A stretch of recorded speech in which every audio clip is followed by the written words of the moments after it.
Hello and welcome to sociometrics. I hope आपने अभी तक पार्ट 1, 2 एंड 3 की वीडियोस पूरी तरीके से देख ली हैं एंड आपको उसमें कोई भी डाउट नहीं है। अगर आपको फिर भी उसमें कोई डाउट आता है तो प्लीज़ कमेंट सेक्शन में हमें अपना डाउट ज़रूर शेयर करिए ताकि हम उसके रिलेटेड डिफरेंट सेपरेट वीडियोस बना सकें। ठीक है, आज हम पार्ट 4 में relationship between zeros and coefficients करने वाले हैं। ज़ीरोज़ क्या होता था? वो नंबर्स जिनको मैं जैसे ही पॉलिनोमियल में अपने वेरिएबल में पुट करूं तो आंसर क्या हो जाए, पूरा का पूरा 0। ठीक है, और कोफिशिएंट क्या है? जस्ट उस x के साथ जो नंबर है हमारे पास, जो भी उसके साथ नंबर मल्टीप्लाई हो रहा है वो हमारे कोफिशिएंट्स हैं। अगर इधर मैं आपसे पूछूं एक्स स्क्वायर का कोफिशिएंट क्या है तो आप बताओगे a, एंड पूछूं x का कोफिशिएंट क्या है तो वो है b। ऐसे ही x की पावर 0 का कोफिशिएंट क्या है? c। ठीक है, क्योंकि x की पावर 0 क्या होती है? 1। तो आज का हमारा topic relationship between zeros and coefficient start करते हैं यहीं से ही। मेन रिलेशनशिप जो है वो ये 2 पॉइंट्स हैं जो आपको अच्छे से समझने हैं। ठीक है, अब हम देखते हैं स्टार्टिंग में हमारी जनरल फॉर्म पे। इस चैप्टर में जो हम करने वाले हैं वो सिर्फ और सिर्फ क्वाड्रेटिक पॉलिनोमियल्स का रिलेशनशिप चेक करेंगे, बिकॉज पहले क्यूबिक भी होते थे, क्यूबिक पॉलिनोमियल्स का रिलेशनशिप, बट अब वो सीबीएसई ने सिलेबस में से हटा दिया है। So we will stick to only quadratic polynomials. तो जनरल फॉर्म जो होती है क्वाड्रेटिक पॉलिनोमियल्स की वो कुछ इस टाइप की होती है, a x square plus b x plus c type की। जब भी आप देखोगे तो वो कुछ ना कुछ इसी टाइप का ही दिखेगा आपको। ठीक है, और जीरोस क्या होंगे इसमें? Alpha and beta. क्योंकि पावर 2 है तो हमें हाईएस्ट जो जीरोस हैं, मैक्सिमम जीरोस, वो कितने मिल सकते हैं? 2 ही मिल सकते हैं, जो कि होगा एक अल्फा और एक बीटा। अल्फा बीटा कुछ और नहीं है, बस एक्स वाई ना यूज़ करें हम, इसलिए हम डिफरेंट चीज़ लेते हैं। तो इस चैप्टर में हमने अल्फा एंड बीटा यूज़ किया हुआ है। तो आप इसको सिर्फ सिंबल की तरह समझिए कि हमने किसी चीज़ का सिंबल यूज़ किया है, जैसे हम पहले अब तक एक्स वाई यूज़ करते थे। ठीक है, एक्स वाई यूज़ करने पे रेपिटेशन हो जाती, तो इसलिए हमने अल्फा एंड बीटा का यूज़ किया हुआ है। स्टार्ट करते हैं हमारे रिलेशनशिप के साथ। तो सम ऑफ जीरोस जो है, यानी कि जब मैं उन जीरोस को प्लस करूं, यानी अल्फा प्लस बीटा, तो क्या आएगा? माइनस बी बाय ए, जिसमें बी क्या है? कोफिशिएंट ऑफ एक्स, और ए क्या होगा? Coefficient of x square. ऐसे ही सेकेंड रिलेशनशिप है प्रोडक्ट ऑफ जीरोस, यानी कि जब उन दोनों जीरोस को आपस में मल्टीप्लाई किया जाए तो आंसर क्या आएगा? c बाय ए, जिसमें c क्या है? कांस्टेंट टर्म, और a फिर से एक्स स्क्वायर का कोफिशिएंट। अब हम देखते हैं क्या ये रिलेशनशिप हर बार सही उतरेगा, सेटिस्फाई होगा, वेरीफाई होगा कि नहीं। सो इसके लिए हम फ्यू एग्जांपल्स चेक करेंगे। तो अब आपको 3 एग्जांपल्स दिख रहे होंगे अपने सामने, तो एक एक करके हम इन तीनों में वेरीफाई करने वाले हैं अपना रिलेशनशिप। ठीक है, सबसे फर्स्ट है 2x square plus 2x minus 4। सबसे पहले तो मुझे अल्फा बीटा ढूंढने पड़ेंगे। ठीक है, अल्फा बीटा ढूंढने के लिए आपके पास 2 मेथड्स हैं। अगर आपको मिडिल टर्म स्प्लिटिंग आती है और आपको इजी लगती है तो आप वो ऑप्ट कर सकते हैं, नहीं तो आपने चैप्टर 4 में जो मेथड सीखा होगा, अगर आपने कर लिया है तो डी वाला मेथड जो है आप उससे भी निकाल सकते हैं। मुझे सिर्फ जीरोस चाहिए बेसिकली। ठीक है, तो यहाँ फिलहाल मैं मिडिल टर्म स्प्लिटिंग से करूंगी तीनों के तीनों क्वेश्चंस, क्योंकि हमने अभी तक चैप्टर 2 के हिसाब से चैप्टर 4 का कंटेंट नहीं पढ़ा है क्योंकि। ठीक है, एक्स स्क्वायर के साथ वाली टर्म को हम किसके साथ मल्टीप्लाई कराते हैं? कांस्टेंट टर्म के साथ। हमारे केस में 2 4 जा कितना आएगा? 8। आप यहाँ पे रफ में लिख के रख लीजिए अपने पास कि 8। अब इसी 8 के आपको क्या करने हैं? फैक्टर्स करने हैं। ठीक है, तो 2 4 जा 8, 2 2 जा 4 एंड 2 1 जा 2। अब मुझे इनमें से ऐसे 2 नंबर्स ढूंढने हैं जिनको जब माइनस किया जाए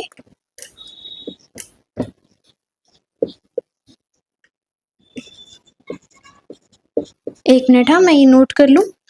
तो अब हमें इसमें से ऐसे 2 नंबर्स ढूंढने हैं जिसको माइनस किया जाए तो हमारा आंसर क्या आना चाहिए? 2 आना चाहिए। ये ध्यान रखिएगा, यहाँ बीच में जो साइन लेंगे वो यहाँ वाला ही कॉपी किया जाता है। ठीक है, जो भी कांस्टेंट टर्म के आगे वाला साइन है वही यहाँ पे इस ब्रैकेट में जाएगा। ठीक है, यहाँ वाला कई बच्चे डाल देते हैं साइन, वो आपका आंसर गलत हो जाएगा वहीं से ही। ठीक है, ये इसका मेथड है कि इसको हम इस तरीके से ही करेंगे। अब आप सोचिए कि ऐसे कौन से 2 नंबर्स हो सकते हैं, यहाँ से हम फैक्टर लें जिनको मल्टीप्लाई करने पे तो 8 आए, पर जब माइनस करें तो 2 आना चाहिए। तो आप देख सकते हैं अगर ये 2 2 जोड़ लिए जाएं, 4 और ये वाला 2 अकेला रखूँ अगर मैं 2, तो 4 माइनस 2 करने पे 2 आएगा और 4 2 ज़ा करने पे 8 आएगा। तो हमारे वो दो नंबर्स क्या हो गए, 4 और 2। ठीक है, इसके आगे हम 2x² प्लस x दोनों को दे देंगे, 4x माइनस 2x माइनस 4। इसके बाद यहाँ से हम कॉमन निकालना स्टार्ट करेंगे, 2x ले लिया, अंदर क्या बचेगा, x प्लस 2। अब एक और एक और टिप है आपके लिए। आप क्या कर सकते हैं, यहाँ जो भी लिखा है आपने वो कॉपी कर लीजिए अपने पास यहाँ पे, x प्लस 2। ठीक है, अब यहाँ से आपको कॉमन निकालने के लिए आपने पहले ही देख लिया कि x प्लस 2 ही आना चाहिए। अब आपको बस इतना चेक करना है कि निकाला क्या होगा। पहले अगर 2x था और अब x है तो ऑब्वियसली आपने 2 बाहर निकाला है। ठीक है, अब मुझे देखना है यहाँ साइन क्या आएगा। साइन के लिए आप देख सकते हैं कि पहले यहाँ पे ये दोनों चीज़ें नेगेटिव की थी, पर अब दोनों की दोनों क्या हो गई हैं, पॉजिटिव हो चुकी हैं। तो इट मीन्स साइन चेंज हुआ है। जब जब साइन चेंज होगा यानी आपने कॉमन क्या निकाला होगा, नेगेटिव का साइन निकाला होगा। और यहाँ अगर साइन चेंज ना होता तो यानी आपने कॉमन निकालते वक्त पॉजिटिव वाला ही निकाला है। ठीक है, तो इस तरीके से एक फैक्टर हो गया x प्लस 2, एक फैक्टर हो गया 2x माइनस 2, इक्वल टू में 0 है दोनों के। एक बार x प्लस 2 को इक्वल टू 0 रखेंगे, एक बार 2x माइनस 2 को इक्वल टू 0 रखेंगे।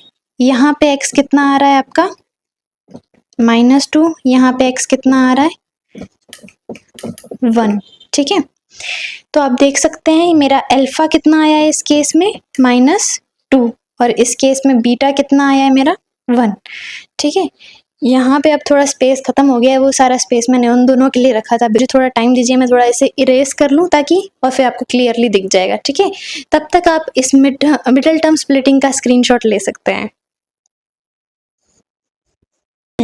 तो हमारे पास अल्फा -2 था और बीटा 1 था, तो एक साइड हम लिखेंगे अल्फा प्लस बीटा, वो कितना आ रहा है, -2 प्लस 1 यानी कि -1, और नीचे लिखेंगे -b/a, वो कितना आ रहा है, -2/2। ध्यान रखिएगा b क्या होता है, जो भी x का कोफिशिएंट है, और a क्या होता है, जो भी x² का कोफिशिएंट है। ठीक है, तो इनको कैंसिल आउट करके भी क्या बच रहा है, -1। सो आप देख सकते हैं दोनों आंसर्स इक्वल टू आ रहे हैं, आपस में बराबर आ रहे हैं, तो यानी कि ये फर्स्ट रिलेशन तो वेरीफाई हो गया है।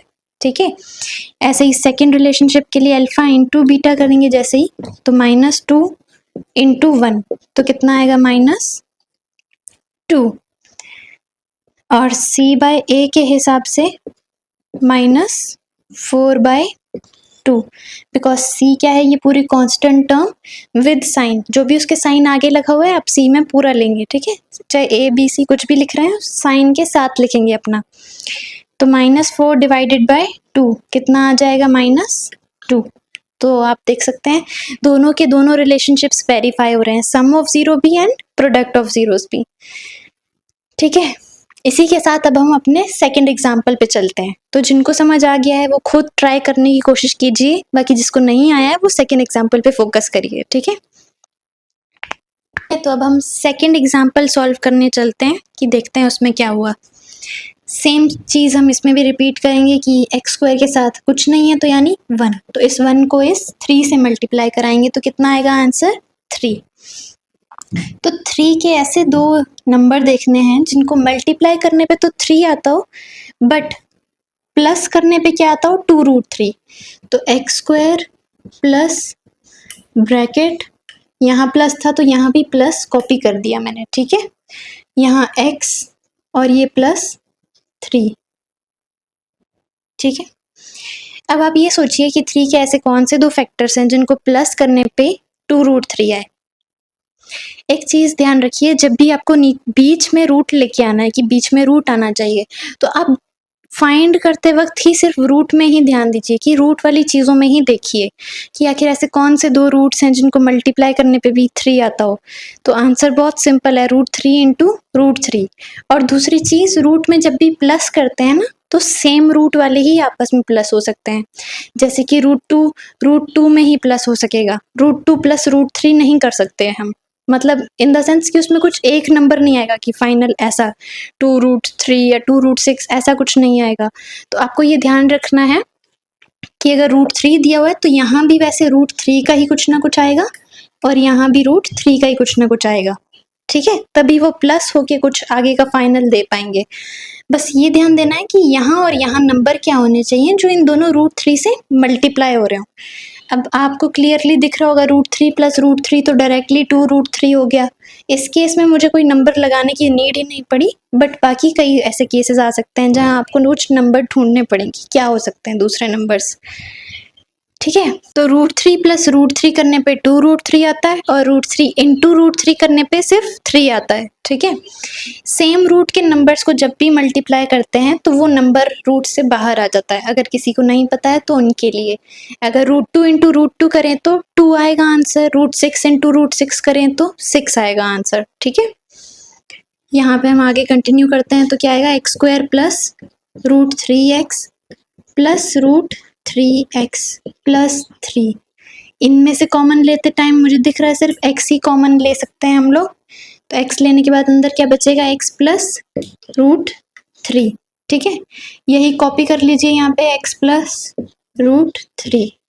अब यहाँ से ढूंढने में भी बहुत इजी हो जाएगा कि क्या लिया होगा आखिर कॉमन, √3x था बट सिर्फ x बचा है तो ऑब्वियसली बाहर क्या चला गया होगा, √3, ठीक है। साइन चेंज हुए हैं क्या, पहले भी पॉजिटिव थे अब भी दोनों के दोनों ही पॉजिटिव हैं, कोई किसी का साइन नहीं चेंज हुआ, होंगे तो दोनों के होते हैं, नहीं तो बिल्कुल नहीं होते, ठीक है। तो दोनों के ही नहीं हुए हैं साइन चेंज, इट मीन्स मैंने बाहर क्या निकाला होगा, कॉमन निकालते टाइम पॉजिटिव साइन निकाला होगा, ठीक है। अगर साइन चेंज होते हैं तो नेगेटिव साइन निकाला होगा। तो एक फैक्टर है x प्लस √3 और दूसरा भी क्या है, x प्लस √3। इसको जैसे ही 0 के इक्वल रखेंगे तो x कितना आ जाएगा, माइनस √3। ऐसे ही जब इसको 0 के इक्वल रखेंगे तब भी x कितना आ जाएगा, माइनस √3। तो अल्फा कितना आ गया, माइनस √3 और बीटा भी कितना आ गया, माइनस √3। आप किसी एक को भी अल्फा किसी एक को भी बीटा मान सकते हैं। अब हमने जीरोस तो निकाल लिए हैं अल्फा और बीटा, अब हमें चेक करना है रिलेशनशिप इसका। इसके लिए भी आप इसका स्क्रीनशॉट ले लीजिए इसकी मिडिल टर्म स्प्लिटिंग का, देन मैं आपको क्लियर स्क्रीन पर दिखाऊंगी कि आगे का कैसे किया हमने।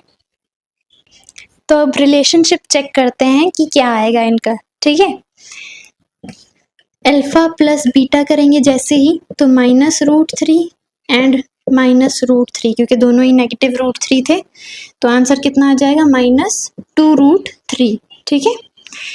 यहाँ -1 है, यहाँ भी -1 है तो इसलिए ये -2 हो जाएगा और √3 हम उसके साथ लिखेंगे फिर, ठीक है। आई होप सो ये आपको आता हो, नहीं आता है तो प्लीज़ मुझे कमेंट सेक्शन में ज़रूर बताइए ताकि मुझे पता चले कि आपको क्या चीज़ में डाउट हो रहा है, ठीक है। क्योंकि ये सब कुछ मेरे लिए भी काफ़ी न्यू है इस तरीके से बताना। जैसे ही -b/a करेंगे तो क्या आएगा, माइनस का ही 2√3/1।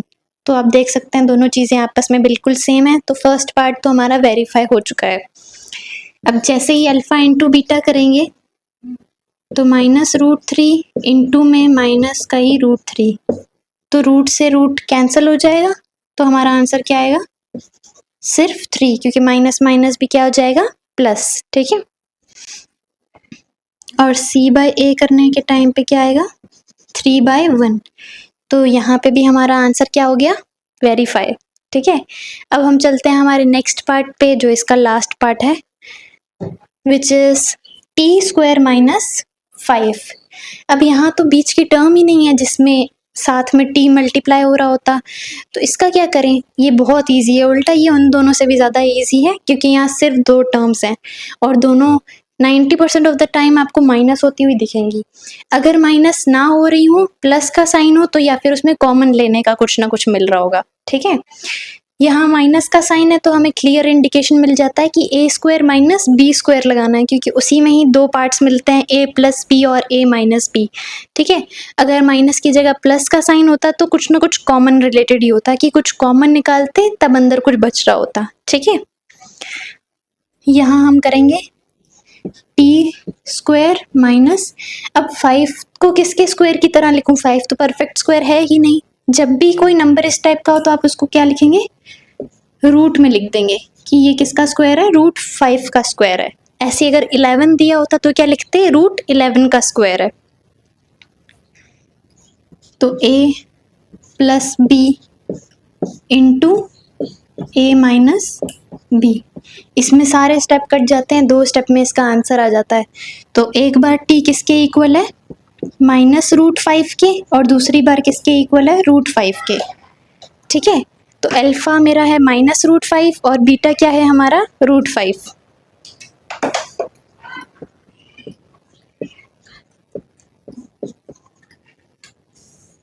ठीक है, अब इसमें भी हम चेक करेंगे रिलेशनशिप इसके बाद। ये बीटा है, सॉरी। तो अल्फा प्लस बीटा किसके इक्वल आ रहा है, minus root 5 plus root 5 which is 0। और सच में जब मैं minus B by A check करूं तो बी वाली टर्म ही नहीं है, तो 0/1 यानी कि 0 आ रहा है। ठीक है, अल्फा इंटू बीटा करते हैं अगर तो कितना आएगा, माइनस का 5। और ऐसे ही अगर सी बाय ए करेंगे तो कितना आ रहा है, माइनस का 5/1, यानी कि दोनों में ही आंसर क्या हो रहा है, वेरीफाई हो रहा है।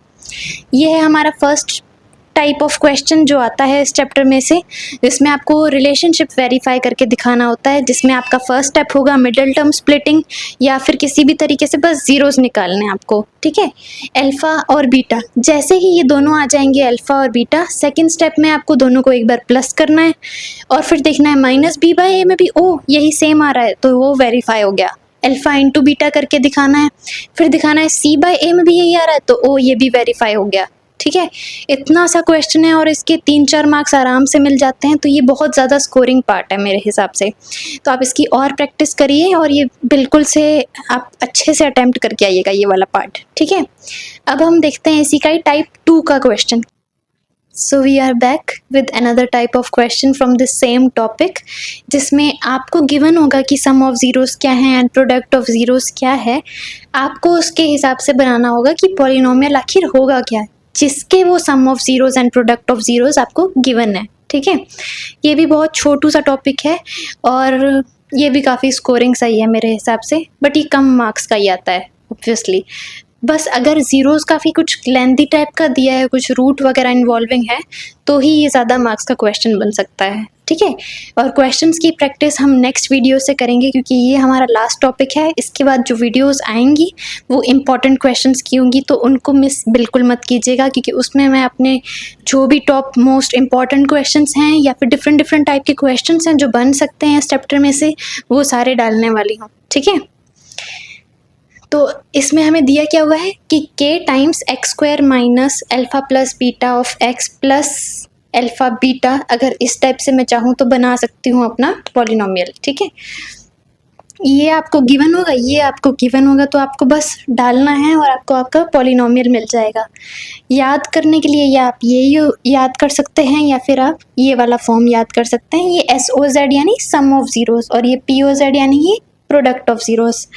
और साइन याद करने के लिए आप ऐसे याद कर सकते हैं, पहले पॉजिटिव है फिर नेगेटिव है फिर पॉजिटिव है। ठीक है, तो वो भी आपको याद हो जाएगा कि ऑल्टरनेटिवली चेंज हो रहे हैं। स्टार्ट कहाँ से हो रहा है, एक्स स्क्वायर के साथ वाला साइन पॉजिटिव है जो कि, ठीक है, या फिर बीच के दोनों याद करने हैं तो नेगेटिव एंड पॉजिटिव। बहुत सिंपल सा है ये। अगर मैं आपको करके दिखाऊं तो आपको गिवन होगा कि सम ऑफ ज़ीरोज़ आपका है 3 एंड प्रोडक्ट ऑफ ज़ीरोज़ आपका है 2। तो आप इसके हिसाब से पॉलिनोमियल बनाइए। तो आप सिंपली लिख देंगे k times x square minus sum of zeros यानी कि 3x plus product of zeros यानी कि 2। ठीक है, ये k यहाँ मल्टीप्लाई इसलिए होता है कि इसके अलावा भी बहुत सारे पॉलिनोमियल्स बन सकते हैं। आप k चेंज करते जाइए, आपको डिफरेंट पॉलिनोमियल्स मिलते जाएंगे, पर उन हर एक पॉलिनोमियल में आपका sum of zeros and product of zeros यही रहेगा, ये चेंज नहीं हो रहा होगा। ठीक है, क्योंकि ये देखा जाए तो सिर्फ 2 नंबर्स हैं, ऐसे बहुत सारे पॉलिनोमियल बनाए जा सकते हैं, इसलिए हम k यूज़ करते हैं। फिर फाइनल आंसर लिखते टाइम आप k को 1 मान लीजिएगा और आप जनरल फॉर्म दे सकते हैं इसकी, क्या आएगी, x square minus 3x plus 2। ठीक है, अगर मैं आपको एक छोटा सा एग्जांपल इसमें करके दिखाऊं तो आप देख सकते हैं, जैसे ही मैंने k को क्या ले लिया 2, तो क्या हो जाएगा 2 इंटू एक्स स्क्वायर, यानी कि 2x स्क्वायर माइनस 2 3 ज़ा कितना हो जाएगा 6x एंड 2 2 ज़ा कितना हो जाएगा 4। ठीक है, अब यहाँ पे सम ऑफ जीरोस चलो चेक करते हैं कितना आ रहा है। कितना होता है बच्चों, minus B by A. Minus B इस केस में कितना आएगा 6। ठीक है, क्योंकि माइनस माइनस पॉजिटिव हो जाएगा तो इसलिए पॉजिटिव 6 आएगा आपका। ए कितना आएगा 2, कैंसिल आउट होके कितना बचेगा 3। ठीक है, product of zeros which is c by a, यानी कि 4/2 और फाइनली कितना आ गया 2। तो आप देख सकते हैं सम ऑफ जीरोस भी 3 3, प्रोडक्ट ऑफ जीरोस भी 2 2 आ रहा है। अगर आप इस पॉलिनोमियल की मिडल टर्म स्प्लिटिंग करेंगे तब जो जीरोस आएंगे वो भी ये सेटिस्फाई कर रहे होंगे कि सम ऑफ जीरोस तब भी यही एंड प्रोडक्ट ऑफ जीरोस भी तब भी यही। ठीक है, तो इसलिए के का कॉन्सेप्ट डाला जाता है कि इस तरीके से आप बहुत सारे पॉलिनोमियल्स निकाल सकते हो जिनका सम ऑफ जीरोस और प्रोडक्ट ऑफ जीरोस हमेशा वही रहेगा जो क्वेश्चन में गिवन है। ठीक है, सो आई होप सो आपको ये टॉपिक समझ आ गया है, और कोई भी डाउट एंड क्वेरीज हों अगर आपको इससे रिलेटेड तो प्लीज़ कमेंट सेक्शन में ज़रूर लिखिए।